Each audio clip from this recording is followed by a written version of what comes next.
Hello बच्चों, चलिए आज का हमारा प्रश्न ए तथा बी क्रमशः एक पासा फेंकते हैं। यदि उनमें से किसी का 6 अंक आ जाता है तो वह जीत जाता है। यदि ए शुरुआत करता है तो सिद्ध कीजिए कि उसके जीतने की प्रायिकता 6/11 है। तो यहाँ से इस प्रश्न को सिद्ध करने हेतु हमारे पास यहाँ से हमारी मुख्य अवधारणा रहेगी। मुख्य अवधारणा यहाँ से हम काम में लेंगे।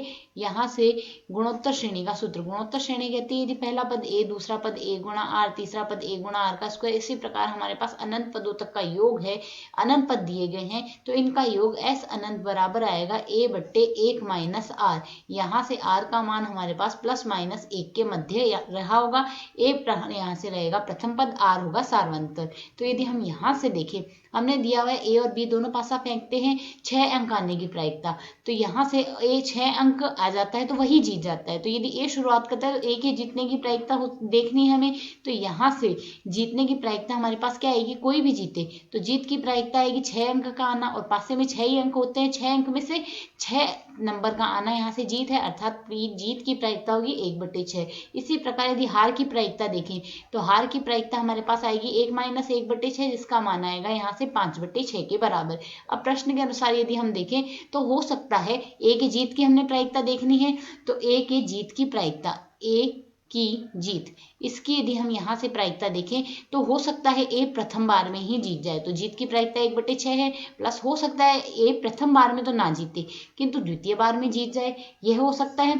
पर यहाँ से यह है पहले ए फेंकेगा फिर यहाँ से बी फेंकेगा। तो यदि अब बी पासा फेंकता है तो ए की द्वितीय बार में जीत की प्रायिकता तो ये होगी, मान लो ए ने पहले पासा फेंका, वह हार गया, अब बी पासा फेंकेगा वह भी हारेगा, तभी तो ए तीसरी बार पासा फेंकेगा और वह जीत जाएगा, ये हो सकता है। या फिर मान लो ए तीसरी बार में जीते, तो ए यदि तीसरी बार में जीतेगा तो पहली बार ए हारा है, फिर यहाँ से बी हारेगा, फिर ए दोबारा हारेगा और बी दोबारा हारेगा, तब जाके ए जीतेगा तीसरी बार में। ए की तो तीसरी बारी हुई, एक की पहली बारी यहाँ थी, दूसरी यहाँ थी, तीसरी यहाँ आई है।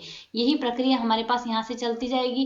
तो यदि हम यहाँ से देखें, यह अनंत पदों तक चल रही है हमारे पास, तो 1/6 तो उभय निष्ठार है, प्रथम पद 1 बन रहा है, प्लस यहाँ से 5/6 का वर्ग आ रहा है हमारे पास, 1/6 तो उभयनिष्ठ ले लिया, प्लस 5/6 की घात 4 आ रही है। अब यदि अगली बार देखेंगे तो यहाँ से 2 घात और जुड़ के आ जाएगी, अर्थात घात 6 आ जाएगी। तो यहाँ से यह हमारे पास एक गुणोत्तर श्रेणी बन गई, और गुणोत्तर श्रेणी के n पदों का योग हमने देखना है, जिसका प्रथम पद तो a है, 1 बराबर 1 है, और यहाँ से सार्वंतर 5/6 का वर्ग है। तो यहाँ से इसके अनंत पदों का योग हमारे पास क्या बन जाएगा, 1/6 गुणा a/1 माइनस आर देखना है, तो a का मान तो है 1 और 1 माइनस आर, अर्थात 1 - 5/6 का वर्ग आएगा 25/36। इसे यदि हम आगे सरल करेंगे तो इसका मान हमारे पास क्या आ जाएगा, 36 तो हम ऊपर ले जाएंगे, बट्टे में आ रहा है 6 गुणा में 36 माइनस 25। इसे यदि हम यहाँ से सरल करेंगे तो मान आ जाएगा, 36 से 6 को काट देंगे, यहाँ से 6 आ गया मान, तो 6/11 आ गया। तो हमने यहाँ से यही सिद्ध करना था, ए की जीत की प्रायिकता 6/11 है, जो कि हमारे इस प्रश्न का हल है। आशा है समझ आया। धन्यवाद।